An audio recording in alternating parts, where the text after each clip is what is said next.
What's up, everyone, and welcome into the Buffalo Sports Collective. It is Wednesday, July 17th, 2024. As always, I am PK alongside my co-host Phil for episode 295. Phil, we're 5 away from the big 300. Have you got your party hat and your party attire picked out for the big 300 episode celebration? Will that be... that'll be post-wedding. I was going to say maybe I'll just wear my suit. So, yeah, I'll just wear a suit. That's fair. I have not given any thought to what we're going to be doing. I don't even know what day that falls on because we're in off-season mode, and my care mode and my effort mode is at an all-time That's low. A future PK problem. Yeah, so. That's an FPP right there. For FPP. those of you who don't know, FPP is a future PK problem. You can change yours to anything. FPP also applies to Phil, future Phil problem. But if your name is Mike, FMP, future Mike problem. Don't worry about TM. it right now. Yeah, Don't TM. I invented that, and you can't steal it. But if you that's trademark as well. Yeah, that's what TM That's is. what TM stands for. You can't steal it, and if you do, we will sue the pants off of you and take all of the belongings that you own, and they will become ours. And including your pants. Including your pants. Yeah. If you're sized, I don't even know what I am, and I went shopping for your wedding. I did find a pair of pants for your wedding, though, Phil. I have not found the top part. Like, I'm good from the head up, and I'm good from the waist down. I just don't have the midsection picked out yet. I'm still working You on got time. It's tough. It's tough out in the streets. But it'll be tough in the streets if you come and steal our trademark. You'll be living out there. But remember, you can follow us on Facebook, Instagram, Threads, and TikTok at Buffalo Sports Collective. And on X and Blue Sky, Buffalo Sports Co. is where we can be found there. Don't forget, you can follow our channel wherever you listen to podcasts because we are everywhere. YouTube, Spotify, Apple, Odyssey, that's it. Audacity is the software we edit with. Pretty much anywhere you can possibly find a podcast, we are on. You can check out our website at buffalosportscollective.com. You can check out our store there. You can either check out the store on our website by clicking the shop tab at the top, or Linktree on all our social medias. Both will take you right to our store. You can represent the BSC on the go and look for the time breakdowns in the description of the show. We continue with the Mad Matty Minute, which is right there. I remember to click it this time. For those of you who do not know, because we've picked up a lot of new listeners, especially on YouTube, you can see the logo and the graphic that Pat did. Yes, I understand. He's no longer a Buffalo Bandit, but off-season mode, like I said, that might not be changing, so Matt Vince, sign soon. But every Wednesday, since the start of this off-season show and moving forward until we hear about Matt Vince, I am going to be offering my services to the Buffalo Bandits and, in turn, Matt Vince to try to coax him into returning for another three-peat. So far, cleaning up after his animals, returning packages, getting food. I'm his water boy, his gardener, and his charger boy. Now, Phil, I'm his light guy. Now, for those of you who grew up, which all of you out there did, or for some of you, you're still growing up. I still have a lot of growing up to do. You remember those times where it was your dad, your grandfather, your mom, your grandma, your aunt, your uncle, whoever it might be. Maybe it was your older brother. Maybe it was your older sister. They made you hold that flashlight in a specific area while they're working, whether it was under the hood, under the sink, wherever the darkness was that they needed to illuminate light. That is what I will be doing. And yes, I will still be getting distracted, shining it elsewhere. But Mad Vince, I will be your light guy, if need be, if you return to the Buffalo Bandits for another season and try to go back to back to back with the team. When he's running onto the field during the name call, the roll call before the game starts, and it's really dark, I want you running in front of him to make sure he doesn't trip on anything, and just shining a little spotlight on the grass or on the turf to make sure he doesn't trip over anything. Just run right next to him the whole time. Just keep that light right in front of him so we can see where he's going. He runs very quickly. He runs very fast. I think, I'll be honest, I'm not trying to brag here. I think I can keep up with him, but by the time he gets to the end line, I might not be able to breathe. So Once the lights got to come on quick. That's all I'm going to say. Like, you got to raise the lights real quick because I'm going to be down there just find a spot. Can't breathe. But that's going to be me. And then I'm going to have him be my water boy because I'm not going to be able to live. But all right, we'll have you. You can just be up top in the roof. You can have one of the spotlights, and you can just shine it in front of him. You don't have to be on the field. You can just follow him with the spotlight, but not on him. It just has to be in front of him to make sure he knows where he's going. And I'm still going to get distracted, so I'm going to shine it elsewhere. Well, that's true. That tends to be what happened. But, like I said, all these are legally binding. So, just sign soon. Tell us what you're doing soon because this is getting DK's out of ideas. This is getting really out of hand. I'm your light guy now, man. Like, running out of things to do here. But as you can see, it is a party. Phil and I did not plan that. As soon as you joined this video chat, we both started laughing because somehow we're still synced up three and some odd months later. It's an all Bandits show today. Besides this quick tidbit, because I don't know if anybody else heard, but there was a pretty big trade that went down on Thursday. San Diego gets the rights to Zach Currier. Moment of silence for Phil because this one definitely hurt him. The 14th overall pick and the second round pick in 2026. Calgary, in return, gets Curtis Dixon and a 2024 fourth round pick. So the rights to Currier, 14th overall pick and a second rounder in 26 go to San Diego, and Curtis Dixon and a fourth rounder in this coming draft in September go to Calgary. Phil, instant reaction of what you felt on Thursday besides the pain and kind of what you feel today being a week later since this trade went down. Yeah, I mean, it all hinges on Currier, right? I mean, if he ends up signing with San Diego, I think San Diego stole this trade and then some. Curtis Dixon, while great and one of the best scorers in the NLL history, he makes no sense to me for Calgary. I don't understand. I don't get it. From Calgary's standpoint, they're not a Curtis Dixon away from making the finals or pushing for a championship. They are Curtis Dixon plus a ton of pieces away from especially losing Currier. They just got worse. I know their offense got better. Curtis Dixon's still a good player, but he's coming off one of his worst statistical seasons since, I think, 2014, and he missed some games due to injury. He's 36 years old. He's not the player that he once was. Is he still good? Sure. Will he help their offense? Of course.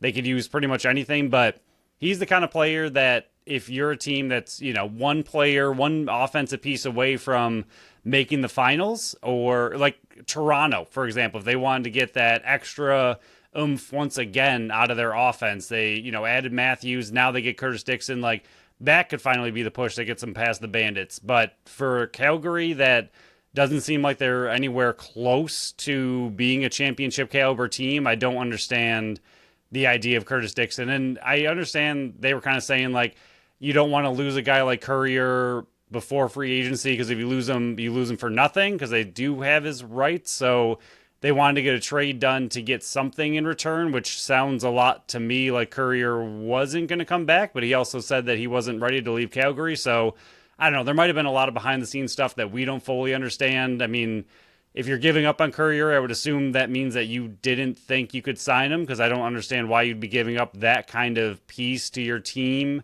for an aging forward who, yes, helps. But again, I just don't think he's what Calgary needs to get back to the finals or even get back to playoffs right now. And you just lost one of the best players in the entire game. And yes, again, you got a great forward, but he's one that's on the wrong side of his career at this point. Yeah, Calgary, we said it all last year. We said it in the preseason, and we've said it all offseason. They need to address their offense. And he's going to pair with King and Pace very nicely. It's no shot at Dixon whatsoever. It's just the direction that they're going in. They've already sent out Shane Simpson.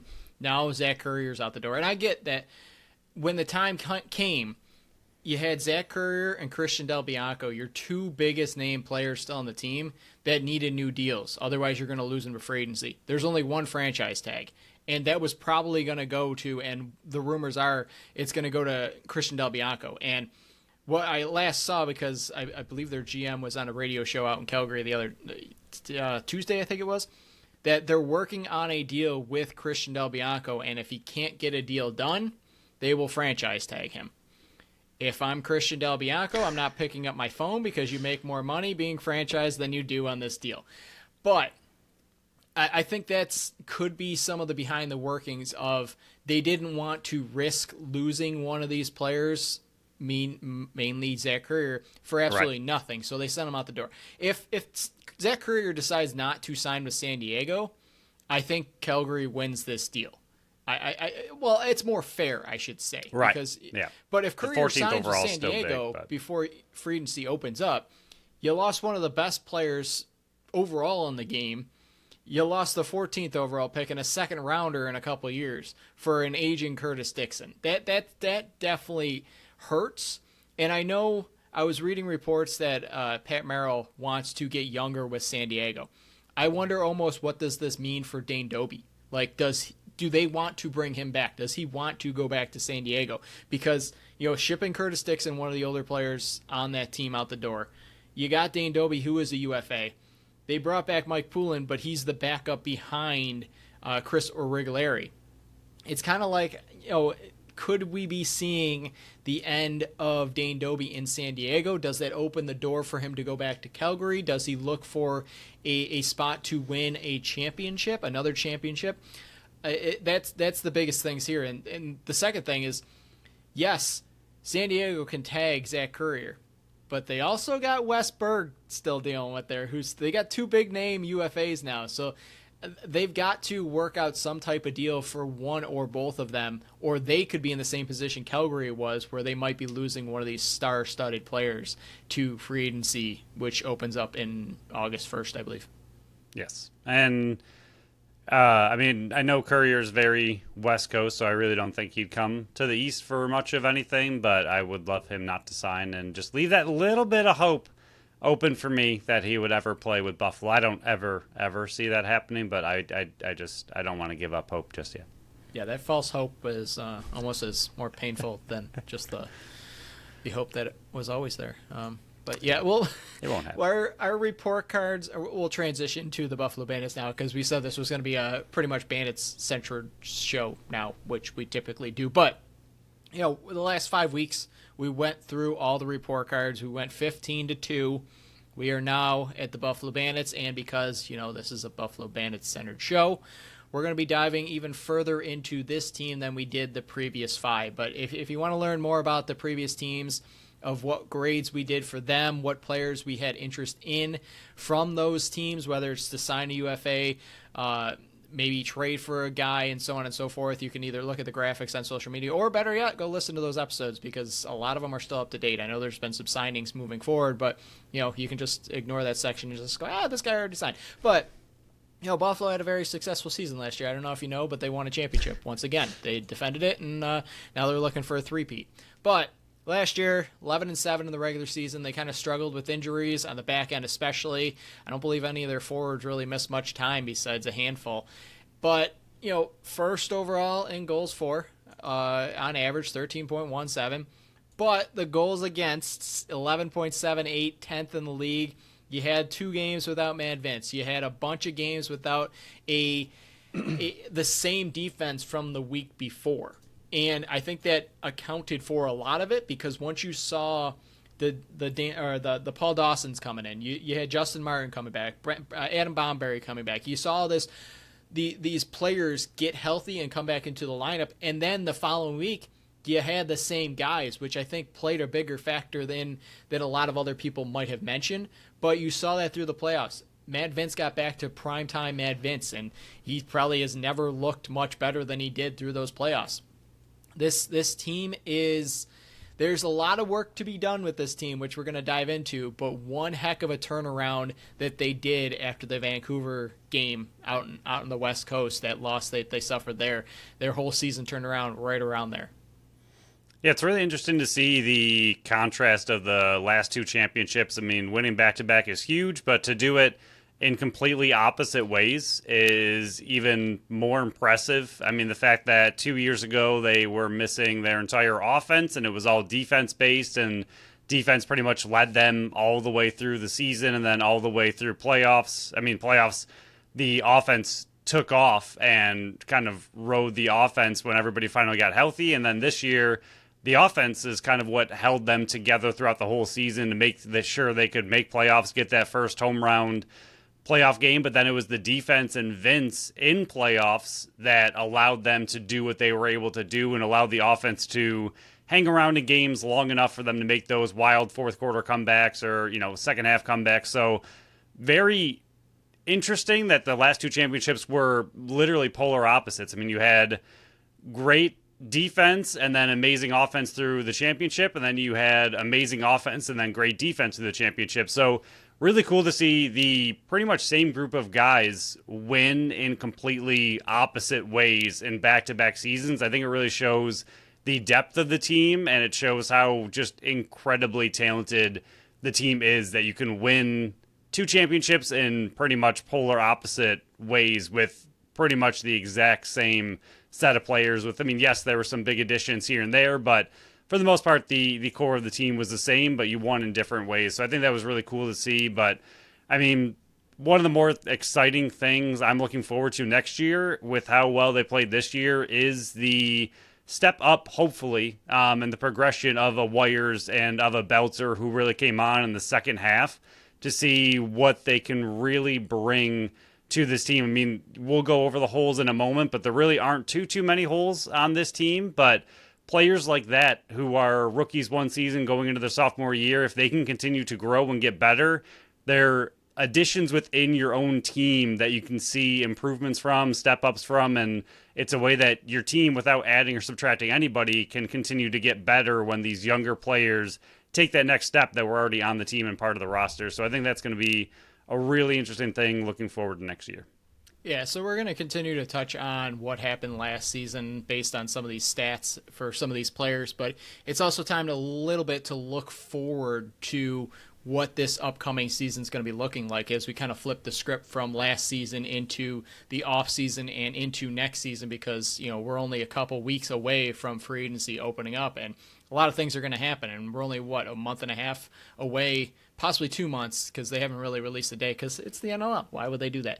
But it's usually the middle to the late September that the draft is going to happen. And Phil, they're going to be very busy. Not only do they have 2 draft picks from last year that still need deals with Jake Rosa, their third-round pick, 53rd overall last year, and Kellen Pulera.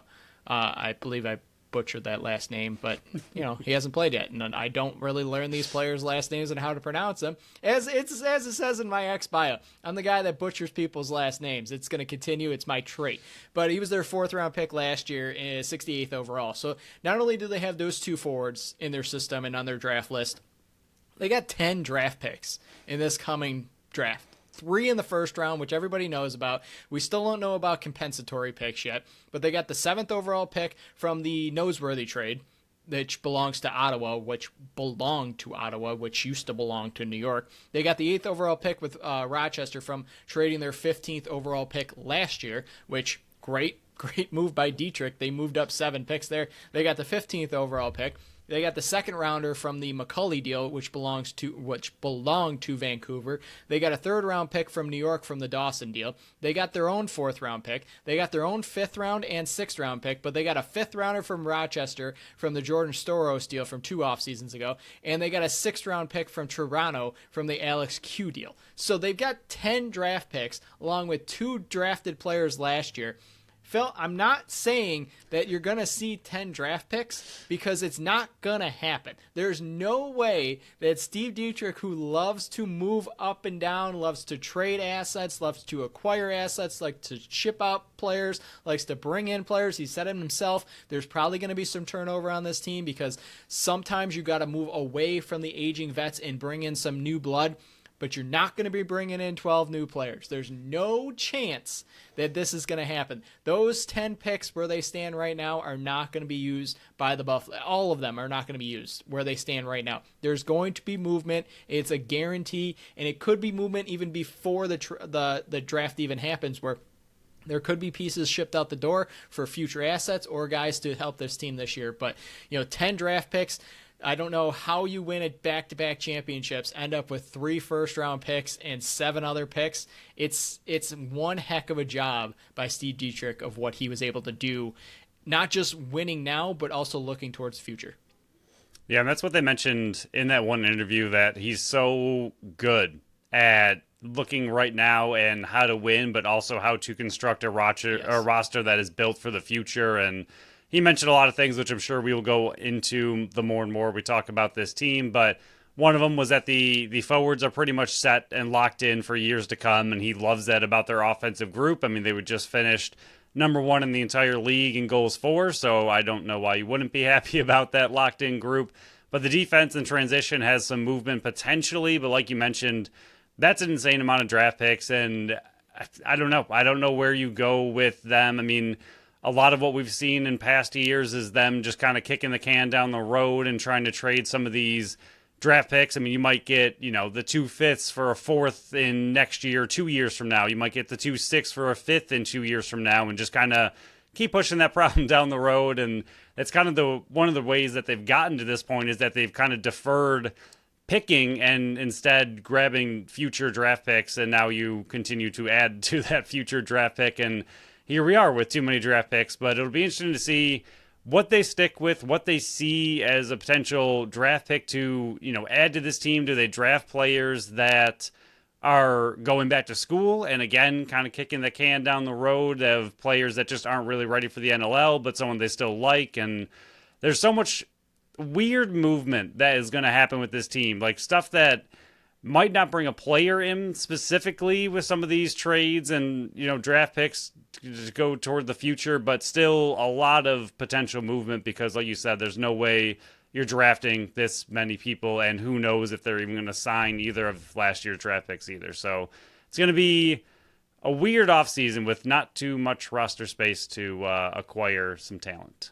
Yeah, so that is the future assets that they currently have locked in right now, even without any compensatory picks, which, Ethan O'Connor went out the door, so we'll see if they get anything for that as well. But having those assets, you brought in a Corey Highfield in the time of need with, 2 second round picks. You brought in a Dan Dawson for 2 second round picks. Having those assets there help them go on that run and end up winning the championship. So he's not giving up the future for the now, but he's also using the future to help the now, which is exactly why you want to stockpile some of these picks for, Alex Q went and was depth for Toronto. He's got an extra 6th round pick that he can play with now. Jordan Storos wasn't going to make the team 2 off seasons ago.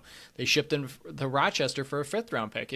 He's able to pull a lot of Brandon Beane methods out here that haven't really come back to haunt him whatsoever that I can at least remember. I know Noseworthy's turned into a pretty decent player for Ottawa now, but I'd rather have the 7th overall pick than a Brent Noseworthy, in my opinion, with the way the team's built right now. But we'll move forward to what the team looks like as of now and what contract statuses are for some of these players. We'll start with the righty forwards right now. And every age that I'm going to be giving here is what their age is going to be when the season starts next year. So they might not be what their age is right now. It's going to be, hey, when the season starts, how old is this player? We got Kyle Buchanan. He's going to be 37, but he's a UFA. He can reject the franchise tag. Last year, he had a very solid season, and me and Phil have already said he's one of those players that is irreplaceable on this team. You got Chase Frazier, who's going to be 29 years old, but he's an RFA. He just had career highs in assists, points, loose balls. You got Dane Smith, who's going to be 32, 4 years left on the deal. Most assists in a Bandits in an NLL season. He tied 4th in points in a Bandits season, 5th in points in an NLL season, 5th in goals in an NLL playoffs, or he's 5th in goals in the NLL playoffs. He's 1st in assists in the NLL playoffs. He's 2nd in points in the NLL playoffs. He's 10th in assists in the NLL regular season, and he just had career highs in assists, loose balls, and caused turnovers. And then to top that off, you also got the Hook and Anakok, who's the young guy at 26 years old. He's got 1 year left, played in 16 games, and had a very solid season. So those are your righties right now. 2 are locked in, one's an RFA, and one's a UFA. Don't worry, I'll give the full list at the end here, but what does the righty forwards at least look like for you?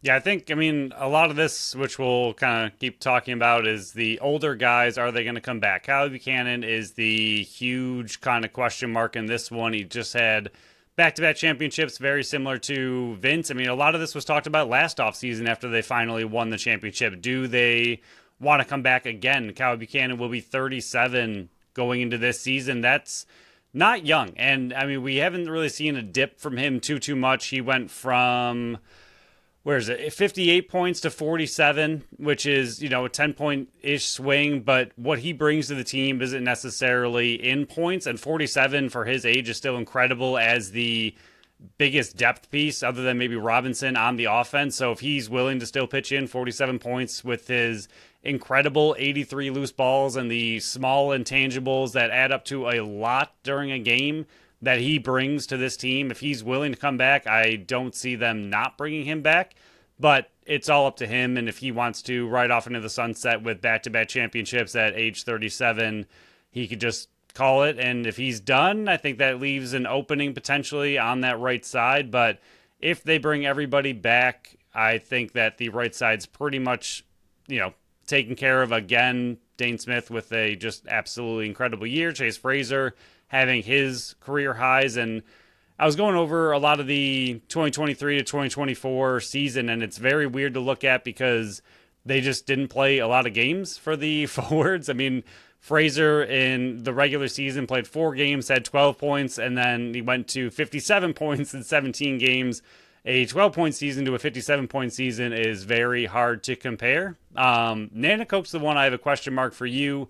Not that he's going to be on this team or not. He's absolutely going to be back for, I would assume, a long time. But do you think this is just who he is, where he's never really going to be a higher than, a 40, 50-point player? Like, you see the talent that he has, and we've talked about this with a lot of these guys where Josh and Dane get theirs, and everybody else kind of just plays catch-up, and whatever they can get, they get. And I think that might be part of the problem why he's not really having that monster breakout season, but he went from 39 points in 13 games to just 43 in 16, so he didn't really have that step up. And do you think it's just kind of where he is on this team, where he's more that bruiser who's still really incredible? Like, we don't think he's not talented, but do you think he's just that set the pick kind of guy and score when he can? He's never really going to have that like extreme 60, 70, 80 point season. Do you think he's just kind of settling in as that really solid forward who's still a big part of the team, but also the guy who sets the picks and does the dirty work for them, and not really going to be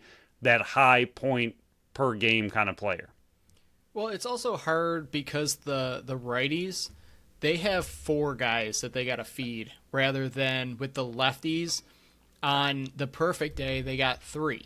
And Brandon Robinson, gets 17 points, but he's not a point getter. So I think it really comes down to, is Buchanan back? If Buchanan's not back, I'm almost wondering, hey, do they just go with those 6 forwards, or do they look to add to replace the Kyle Buchanan on the right side, or do they add somebody on the left side and cut it in the minutes over there? So I think when you're looking at the points for Nanakoke, and that's why it's so tough to look at like Buchanan's, Frazier's, Kluch, and Nanakoke's point total, because it's so much more that they do besides the points. But I think as long as Dane and Josh are healthy, and as long as you still got Kluch and Frazier, I think Nanakoke's usually your 4th or 5th option back there. And then depending on what Kyle is doing that day, he could be your 5th or 6th option. That's how deep this team is. So I think as the team is made up now, if everybody comes back, I think he's between a 40 and a 60-point player. And if you got that as your 5th and 6th option, sometimes your 4th option, I think that's perfect. And I think he's one of those guys that doesn't need the ball in his stick. He's not one of those guys that needs to carry the ball around like a Dane and a Josh. And that's no shot at them. That's just their style. And that's why they rack up the assists they do. I think Nanakoke is one of those ones that, hey, I'm big on the shorthanded. When you're shorthanded, put the ball in my stick. I'll burn 25 seconds. I'll draw a penalty, and I'll get a shot on net. That's the type of player that I think he is. I think any other team, he could be the 1st or 2nd option, similar to Chase Frazier, similar to Chris Kluche. But because he's on the Buffalo Bandits, he's further down that list. So I think if he consistently puts up between 40 45, and then the top part is 60 and 65, I think he's fitting into this team perfectly. But I would never expect him to be a 70, 80, 90 point player as long as Dane and Josh are around. But I wouldn't expect that even from your third player, which we'll get into with Chris Cloutier, who maxed out at 68, and that was his best season. So I think to expect more of that, I think, is unfair to him. I think as long as Dane and Josh are Dane and Josh, you're probably going to max out at 65 points-ish for your third option on this offense. Yeah, with how incredible that offense was, I was looking at, other teams like Albany who have a really, really good offense, and some of these other teams that we've just broken down where they have that 100-point player, then they might have a 90 and an 80, and the Bandits really don't. They have that 135, and then it's a pretty big drop-off, like you just mentioned, to 68. But if you take those two 135s and you just cut Dane and Josh down to 100-point seasons, you have an extra 70-point player on your team. So, looking at from that aspect and just realizing how mind-blowingly good Dane and Josh really are, and obviously we already know that, but just it's one thing to have two alphas on your team, and it's another to have a guy who's getting 100 points and then a few right below him, and that looks really good. But when you have two that are literally the best in the game, 1 and 2 last year in the entire NLL, and just how much further ahead they are than most other teams' number one player, let alone 1 and 2. They account for 2, 3, 4 offensive players on your team in just them. So it's always really hard to compare the Bandits offense to other teams because no other team is built like this. No other team has the Dane and Josh combo that the Bandits do. So it's weird looking at them from a stats standpoint and seeing the two really, really good, and then just such a massive drop off to that 70-point season from Chris Cloutier, 68, but we'll give him the benefit of the doubt, say 70. But it's such a big gap. There's just no real in between, but it's just how the team's built. And I don't think, like you just mentioned, I don't think you're ever going to get that true in-between guy, because I think if you did, it would just lower Dane and Josh. It would take away from their points to add to somebody else. I don't think you're ever really going to get that 80, 90 point player consistently on this team, because Dane and Josh are just true alphas on any other team in the league, and to have two of them is just insane. But we can go over the lefties now. Yeah, before we go over the lefties, I'll give you a bit of time to scroll down here to go over our one and only sponsor of the show, Tap That Tap Room, and then we'll dive into the lefty forwards of the Burns, the Kluch, and the Robinsons, and so on. Tap That Tap Room's at 363 Delaware Street in Tonawanda, New York. They are Buffalo's first women-owned self-pour bar. Because PK mentioned we're getting some new listeners, I'll quickly explain what the self-pour bar is. They have 30 consistently rotating taps. You go in, you preload a card, you go up to their humongous wall of 30 rotating taps, and you choose as little or as much as you want. You can sample all 30 if you're feeling crazy, or you can fall in love with your new favorite and try a ton of that one and just keep going back to it. They offer a variety of beer, ciders, sours, seltzers, and malt beverages. And like Phil said, and like I said, a lot of new listeners, so this is the time where you pull out your phone or you go to your paper calendar and mark down all these events, because it's absolutely loaded at Tap That Tap Room. Wednesday tonight, the 17th, Geeks Who Drink, their weekly trivia at 7:30. Thursday is their weekly karaoke night starting at 7 p.m. Friday, Phil, I know you love the Elf and Will Ferrell, but Christmas in July party with Elf trivia starts at 7:30. Christmas cider on special all night long, and then Saturday doubleheader, 7:20 is paint night with Mary at 4:00. It's amusing. I think they're going to be painting emus. I love emus. I like it. I do love them. But follow that up with a doubleheader live music starting at 6 p.m. Well, the doors open for that at 6 p.m. Actually, the doors are open even before that, but they're going to start setting up and maybe some openers. The first music special treatment goes on at 6:30, and then Nobody Special follows that up at 8:30. Sunday, Euchre tournament starts at 1 p.m. Registration is at 12:30. It's a $10 buy-in per person. 1 beer is included per person, and the top 3 teams get a gift card. So if any of these events are of interest to you, mark down that calendar and get out to Tap That Tap Room for all these. You can also check out their future events on their Facebook page and check out what's on tap and what's on deck at tapthattaproom.com. Phil, let's dive into the lefties here. We got 4 to go through. Yes, 4 lefties. Josh Byrne, 30 years old, 5 years left because he just signed a 5-year extension last year. Third most goals in a single Bandit season. 4th most assists in a single Bandit season. Tied for 9th most assists in an NLL season. Tied for 2nd most points in a single Buffalo Bandit season. Tied for 3rd most points in an NLL season. 1 MVP, 1 Offensive Player of the Year, 1 Finals MVP. He's up to 8th in playoff assists. He's up to 10th in playoff points, and he had career highs in goals, assists, points, and loose balls. Oh, and caused turnovers. Yeah, he had a pretty good season. Oh, yeah, and he just got married. What a lucky guy. Chris Cloutier, 29 years old. He's an RFA. Just had career highs in goals, assists, points, loose balls. Brandon Robinson, 29 years old. He's also an RFA, played in 13 games. He is one of those players that is not going to load up the stat sheet unless he's called upon. But he's going to set those dirty picks, and he's a big reason why Josh Byrne had the season he did. And then Emerson Clark, UFA, 32 years old, played in 5 games. And Phil and I have already addressed it, what we thought about Emerson Clark this season. Good player, but did not fit the role that I think Buffalo needed for him. But Phil, really 3 main guys on this one. And like we've kind of talked about already and hinted at, this forward group hopefully is around to stay for a while. But, you know, there's 3 RFAs, 2 UFAs to kind of deal with this forward group. Yeah, I did call Burns' breakout season, and I'm still proud of myself for it. And he went from... Pat your back.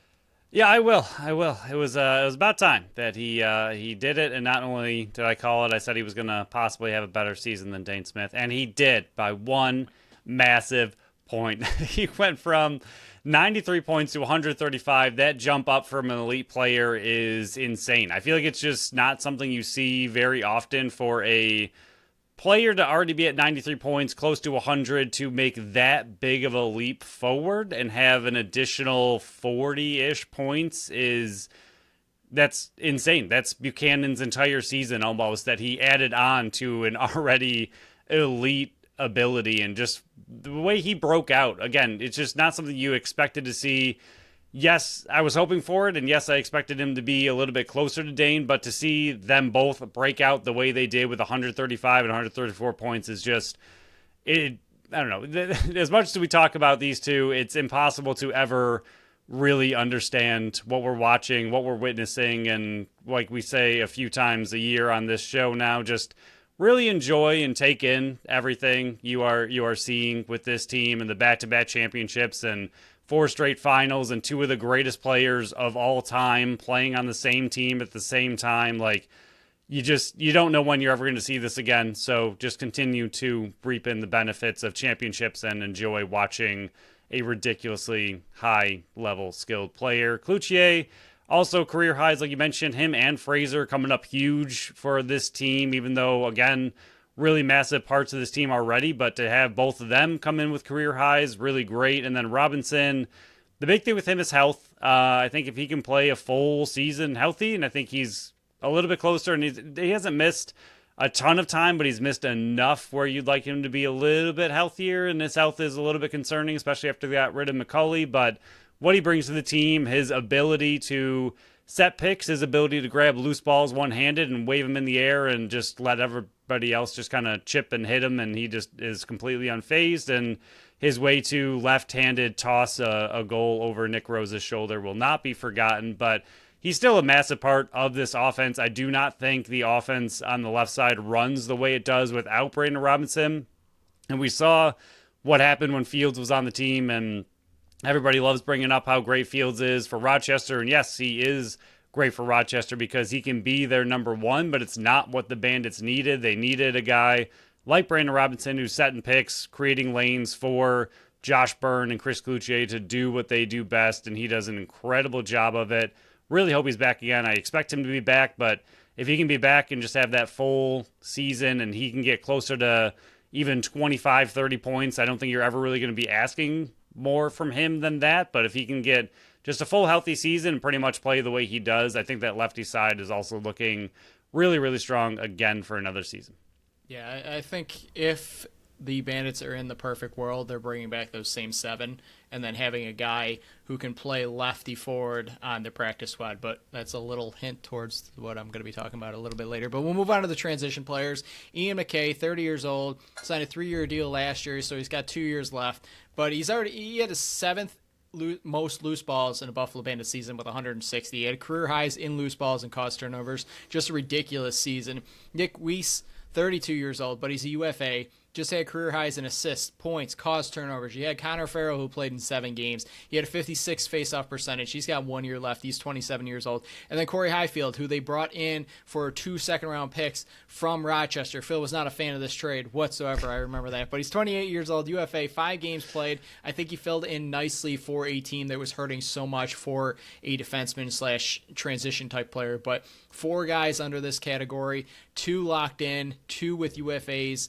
I fully expect them to try to get Nick Weiss back before free agency opens so nobody can really even talk to him and try to coax him out somewhere else. But I fully expect, Nick Weiss to re-up with the Buffalo Bandits. Fingers crossed, knock on wood, that nothing changes in that department. Yeah, I mean, we continue to go over seasons with career highs for McKay and loose balls cause turnovers, Weiss assists, points cause turnovers. Helps when you play the full season too.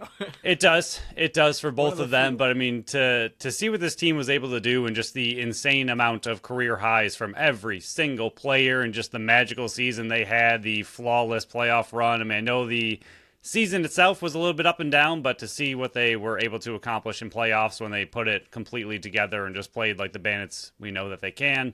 Really incredible season. McKay, obviously coming back, he is a staple of this transition game, one of the most underrated transition players in the NLL, one of the true offensive, defensive, transition type guys. He played a lot of offensive shifts last year. He played a lot of defensive shifts. So one of those true transition players that doesn't just, get the ball up to the offense and then run off. He can play a lot of just full offensive shifts without even starting on defense, and I think that's really important for this team to have. He's also kind of your on-field depth lefty forward that they've kind of been slotting him into, which is nice to have that in your back pocket.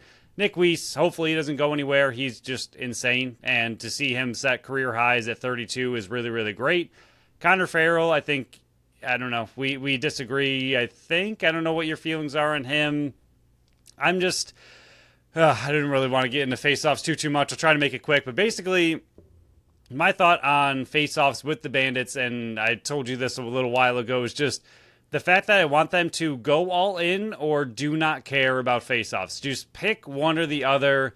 They got Adler in the middle of the season. They got Farrell in the middle of the season. I know they were probably expecting Adler to come back or hoping that he would to use him again, but he didn't. So they were kind of left a little bit scrambling, but then you picked up Farrell midseason, even though he was a free agent the whole time. So if they really wanted to, could have got him sooner, and he did fine. He was a serviceable player, but I do not like face-off only players. And I just want them to either go all in on a face-off guy that can do more than just face-offs, can play a little offense, can play a little defense. I'm not saying that to get one of the insane elite players, because those just really aren't going to be available. But if they can draft someone or get someone a little bit more that's not just a face-off only guy, but more than anything, I just want them to go either all in and get someone who's pretty decent at more than just face-offs, or just forget the position altogether and let whatever kind of hodgepodge of face-off guys you have on the team kind of go after it.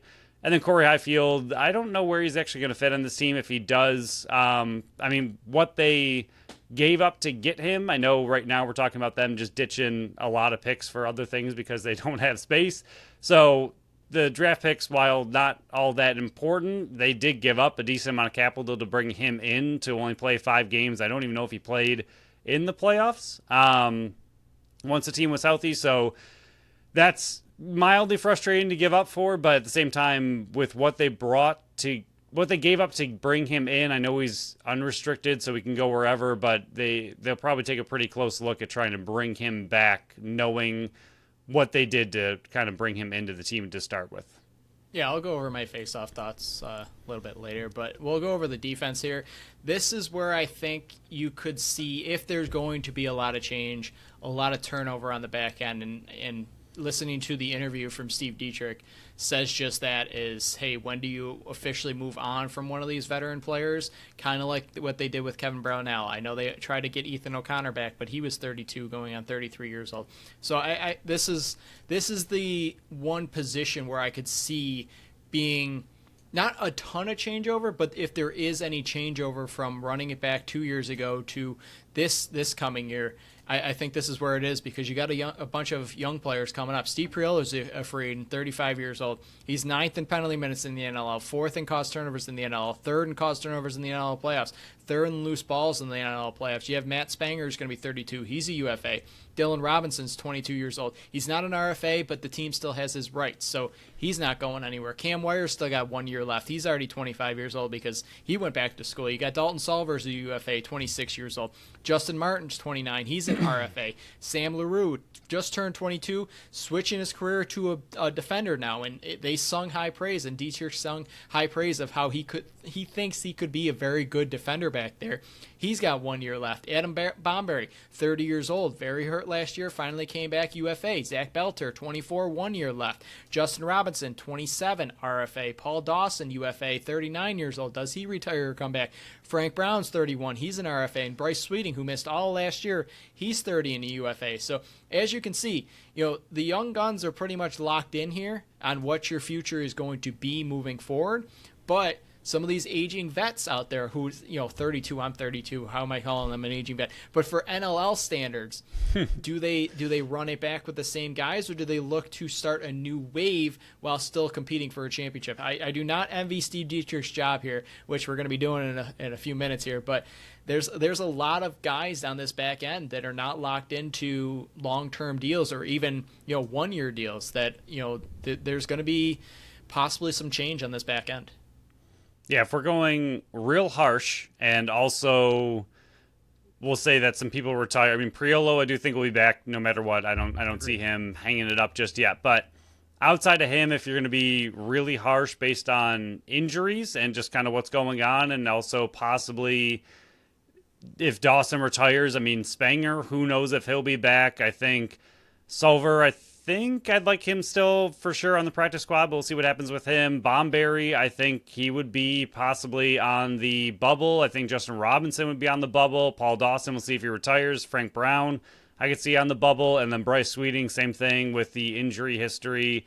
A lot of those guys to me are just injury related. Like Justin Robinson, I love him when he's out there and healthy, but he has not been healthy for a full season, I don't think, yet. And then same with Adam Bomberry. I like him a lot when he's out there and healthy, but he played 5 games. I mean, yes, he played all the playoffs, but you got to remain healthy the whole season. I think even the year before he was out a little bit. So it's some of these guys. Frank Brown is yet to really put it together for a healthy season. Bryce Sweeting missed all of an entire season, and yeah, we saw him walking around out there, but who knows at age 30 how healthy he really is going to be able to rebound.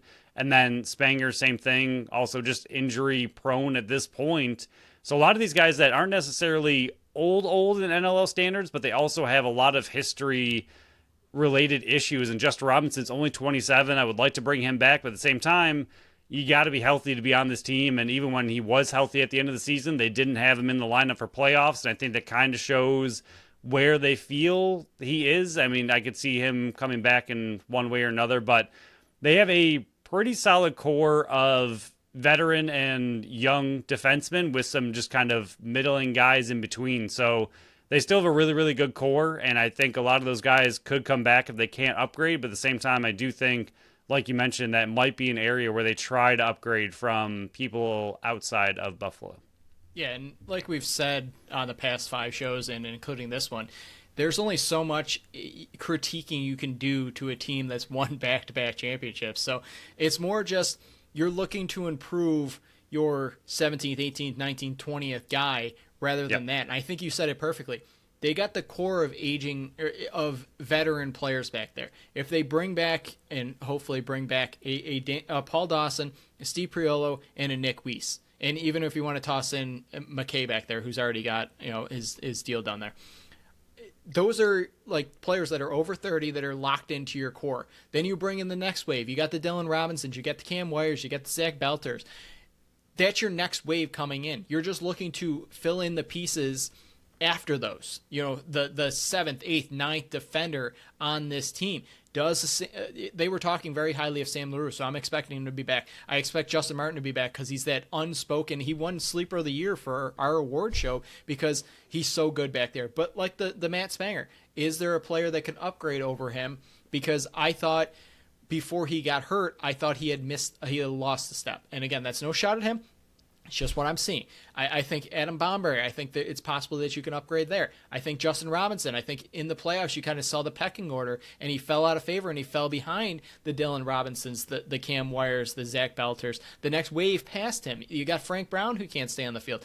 Bryce Sweeting, yes, they talked about him, missing him on the penalty kill a lot, but if Paul Dawson comes back and you got Cam Wires playing that position, does he fit a need there? So I think there's a lot of conversation that's going to be had on this back end, and yes, they played amazingly throughout the playoffs once they got all healthy in front of Mad Vince. And I think having a big changeover is not good for a team like this, but switching in and out pieces like they might be doing, I don't think hurts them at all. But, 50 minutes in, let's go through the goaltenders real quick. It's not a long list here, Phil. You got Mad Vince, who's 42. We got the Mad Matty Minute. We know the situation right now. He's got 1 year left, but all the stats. I don't even have to go through it all. You can look at the record book. If he's not there, he's in second place. He's in third place in NL games played, and he could be up and over 30 if he 300 games played for a goaltender, which is ridiculous. He's going to be 42 next year, though. He played in 16 games. First time he's actually been hurt last year. And then Steve Orleman is the backup right now. 25 years old. He's got 1 year left.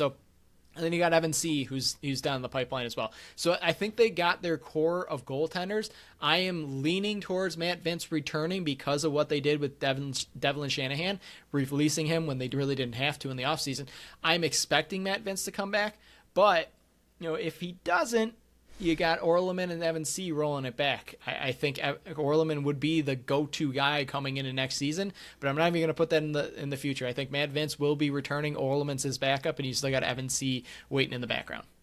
And then you got Zach Higgins that you love to bring up every single episode if, coming to Buffalo if Vince doesn't come back. Had to sneak him in there because you like talking about him every single episode. He might be your favorite player of all time. I'm not 100% sure. At least your favorite current non-Buffalo player to bring up and talk about. You love yourself some Zach Higgins.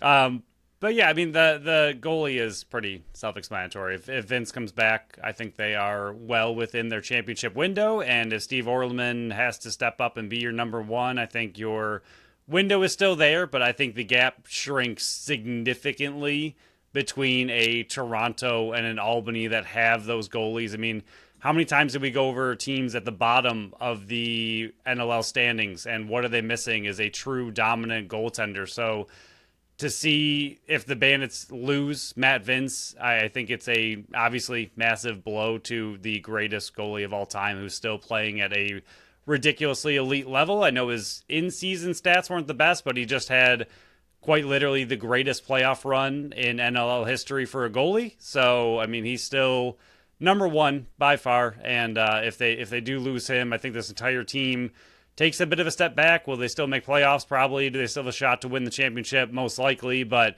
it'll be a much, much tougher road without Vince in net. Yeah, so we kind of went over all the contract statuses, but just to review it because we are at a Buffalo Bandits show. The UFAs are as follows.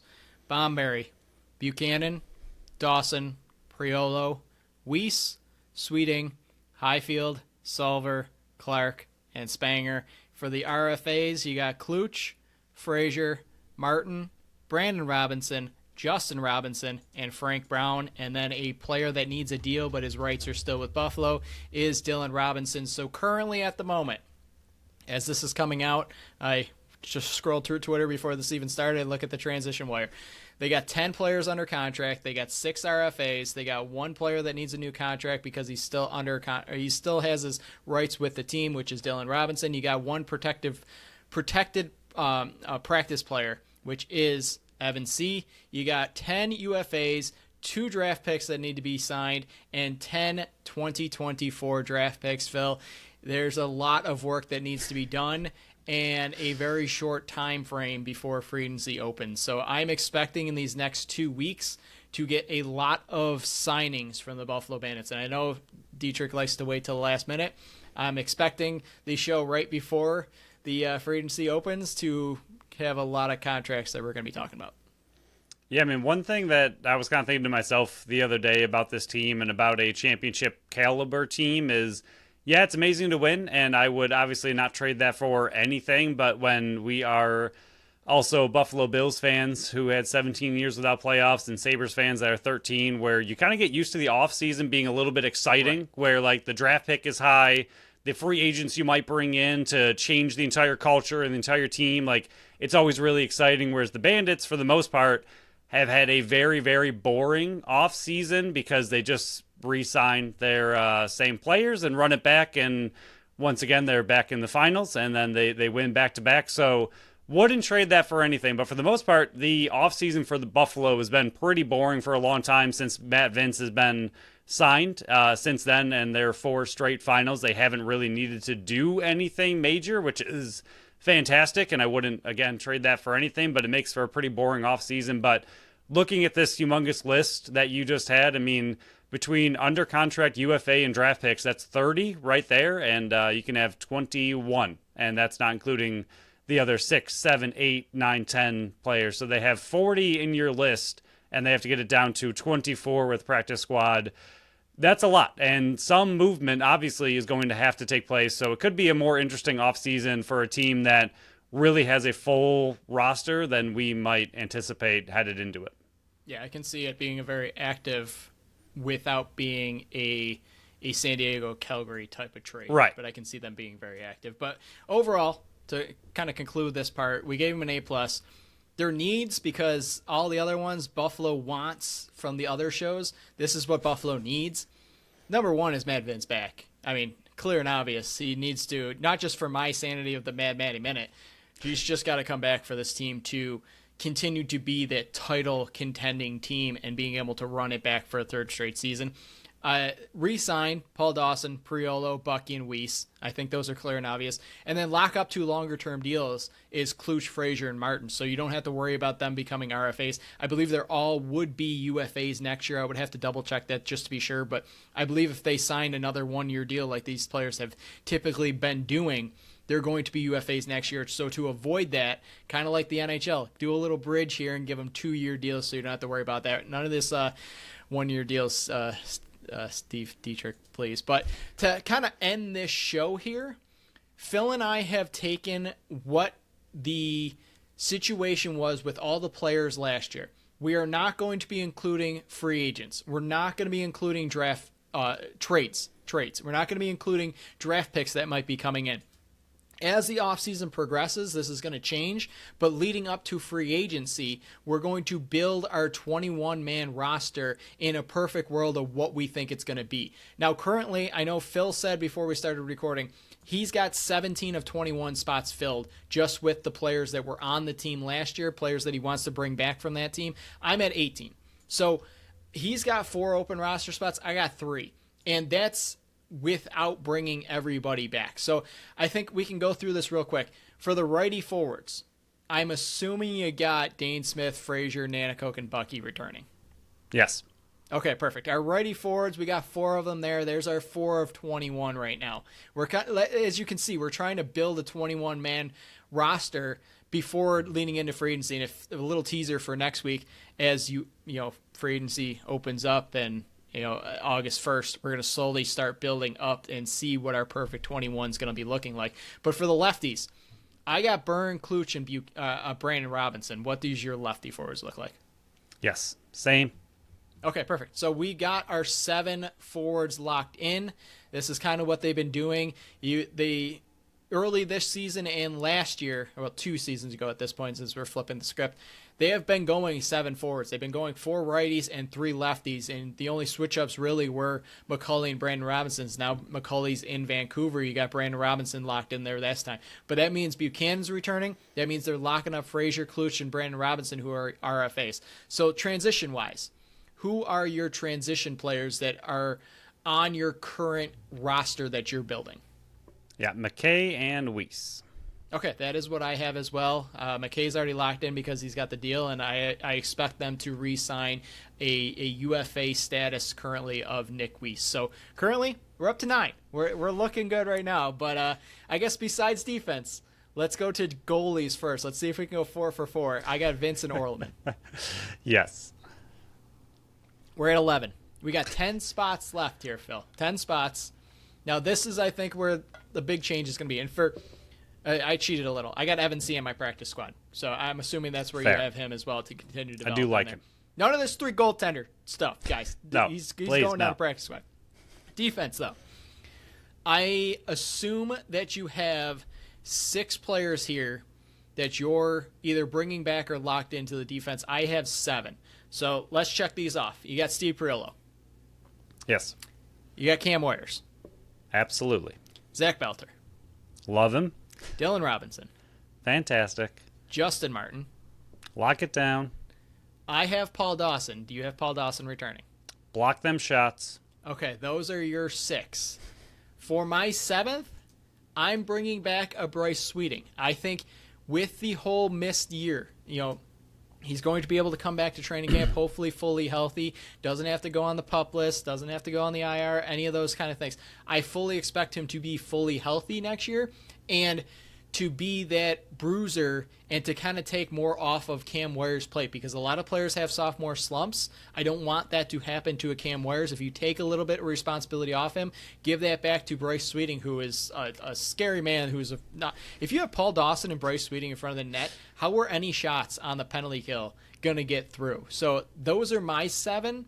I'm that kind of, I guess, overall, that leaves off an Adam Bomberry. For you, it leaves off Bryce Sweeting, but we both left off Adam Bomberry. Connor Farrell, Sam LaRue, which I think we both have to add based on Steve Dietrich's conversations, but in a perfect world that he's not making our roster. Justin Robinson, Highfield, Solver, Clark, Brown, and Spanger. So I think the big names that people are going to notice that are off that list are Bomberry, Farrell, Justin Robinson, and Matt Spanger. And I think we've kind of already addressed it, but are there any reasons that you left off the players that you did on at least the defensive side of the ball?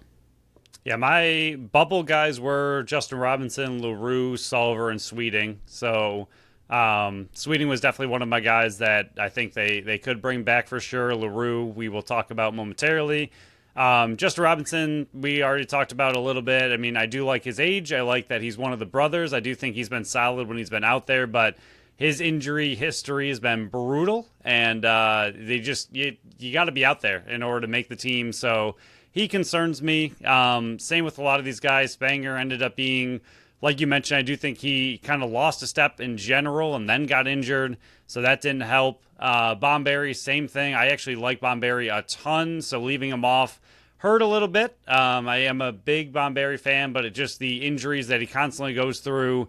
Yes, he's played, I believe, in the full playoffs, both seasons, but Yep. you got to be out there more often than not, and he's just struggled to stay healthy. And for a team that really is trying to push again and again, we're trying to critique a 4 finals straight back-to-back championship team, but if you want to improve in certain kind of smaller areas, it's leaving these kind of injury-riddled players off the lineup to try to get guys who are just going to be in the lineup the whole time, so you don't have to worry about a mid-season roster shuffle all over the place and kind of have to keep fighting who's coming up, who's coming down, like how steady is our practice squad, how deep are we everywhere, because our starters can't seem to stay in the game. I mean, look how long, because of how injury prone this defense was, look at how long it took Vince to get really kind of settled in. By the time the defense was finally healthy, then he finally turned into the Matt Vince we remember. But how long did it take them to get a consistent defensive group out there because of injuries? And you're trying to just eliminate that as much as you can. So as much as it stinks to leave some of those guys off of the list, because I do like them quite a bit, I do think mainly more than anything due to injury, you can probably try to upgrade with some younger players who can offer a similar skill set, but hopefully stay a little bit more healthy throughout the whole season. Yeah, and on top of this, like you've already said, and we've said multiple times, you can only critique this team so much. 4 straight finals, 2 straight championships. But there are teams around the league that are going to continue to improve. There's teams that are continuing to grow, like the Albany's not going to go away. You got Toronto, not going to go away. You got San Diego, who's already improving. They're not going to go away. You can't stay standing at where you currently are. You have to always continue to look to improve the team. And that's not me saying that Buffalo does not do that, and Buffalo has not done that. They've always done that, and they will continue to do that. And yes, it's going to hurt to see some of these guys leave, like the Adam Bomberries, the Matt Spangers, the names that you've grown to know during this run. But based on Steve Dietrich's conversation on that podcast, he has been saying that there's times where you have to maybe leave or maybe move on from a player a year too early than a year too late. I'm pretty sure that's exactly what he said, and that's what a lot of GMs try to do, is try to get a year out or get out a year early than a year late.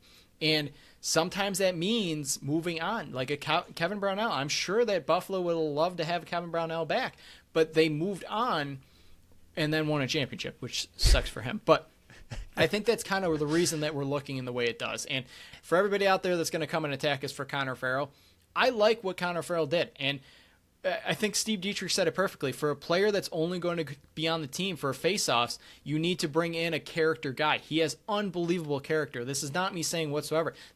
I'm piling on top of what Phil said. I want Buffalo to either, hey, go gung-ho and find a guy, whether it's developing or whatever, bring in a guy that can play some defensive shifts. So when your defense is hurting like this, you're not having to rely on a guy like Brandon Robinson to take defensive shifts for multiple games in a row. Whether he did good or not back there, you shouldn't have to rely on that. At that time, you weren't taking up a roster spot for it, but these last 4 years, Buffalo has been so good that they had the luxury of having a Fogo on this team. I don't want that to be a luxury. I want them to end up developing into a guy like a Tim Edwards. You're never going to find a Jake Withers. You're never going to find a Trevor Baptiste. I'm not even saying that you need to find somebody at that magnitude. But there's a guy like a guy that I mentioned on a previous episode that I'm going to be talking about in a future episode that you might want to take an eye on that would fit that role perfectly, that's just sitting out there as a UFA. He might not even reach UFA because they could risk franchise him, but that type of player that can play defensive shifts while also giving you a chance at the faceoff dot. So that's pretty much how our roster has been built so far. Our teams are the same, except I have Sweeting on it. Phil does not. Phil has 4 spots to fill. I have 3. And we'll kind of continue with that on the offseason as next week we'll kind of look towards what free agents are currently out there. And then by the time the episode airs, more free agents will have already re-signed with teams. And that's the way NLL is going to work until August 1st. And then August 1st and all these big name players like Matthews, Corey Small, so on and so forth, are going to sign at different teams. And I'm just going to drop my jaw to the floor because we're going to have to wait 6 days until we can talk about it. Yeah, and we'll try to wrap it up quick, but LaRue was talked about a lot on the podcast. He, like you mentioned, somehow is still only 22, which blows my mind because I feel like he's been on this team for about 6 years now is what it feels like. But the fact that Dietrich mentioned not only him specifically, but the fact that he mentioned the offense is so locked up how he wants them and is willing to take the time to move a player like LaRue from offense to defense so they can find a spot for him on this team. Like, that just goes to show how invested they are in this kid and how much they like him, that they signed him as a forward, and now that their forward group is not going anywhere anytime soon, they're willing to transition him to a defensive role to find him a spot on this team, and it does not sound like they have any interest whatsoever in giving up on this kid who, again, is somehow still only 22. So it seems like he's going to be a big part of the defense moving forward. How well he'll transition into it, we'll have to find out, but it does not seem like he's going anywhere. So I think you and I are that we have 3 and 4 spots is probably going to be 2 and 3 after listening to that podcast. Yeah, and kind of what we've been saying leading up to this show is there's only so many spots on this team, even with practice squad spots, which that's another thing that we'll dive into in this offseason, which I think needs to expand. But, there's I think I'll say this for like the 5th time. You can only critique a team that's been to the finals 4 straight years, won 2 championships, but you also have to look towards improving your back end and improving beyond your core because there's teams around the league that are going to be gunning for you even more than they were last year. And they gunned for you hard last year as well. But that pretty much wraps up this episode. Next episode, we'll be talking about those UFAs that are out there, some of the forwards, some of the defense, the transition, and the goaltenders, which there's not very many goaltenders out there. But what those look like and what interest Buffalo might be having beyond the players that we've already mentioned on the previous shows. We'll talk about Bill's training camp opening up. Who are the most important players beyond Josh Allen? Phil and I both listed 3 players that were going to be on this show, and then I was like, I know this show's going to go long, so we'll push that to the next show. But that is what you can expect on the next show.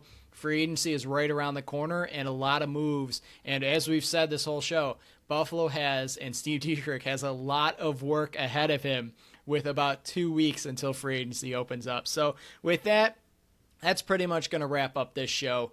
We want to thank everyone for listening to another episode of the Buffalo Sports Collective, including all the new listeners, because YouTube's been popping lately. Follow us on Facebook, Instagram, Threads, and TikTok at Buffalo Sports Collective, and on X and Blue Sky at Buffalo Sports Co.